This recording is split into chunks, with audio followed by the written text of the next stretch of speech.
I'm looking at these gigantic rocks in front of me on this hill.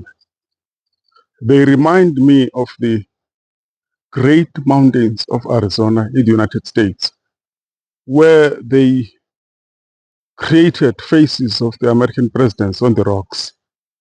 This is the road from Stekspruit to one of the beautiful mountain passes of this country called the Dangerous Hook.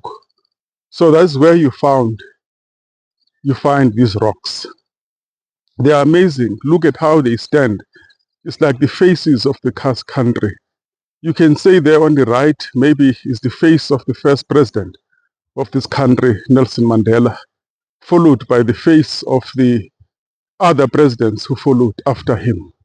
You can imagine if under those rocks we can have a nice, beautiful writing, maybe to write, say, Mu local municipality, or to write the greater Jodkabi district municipality, or to write Senmu just under those rocks.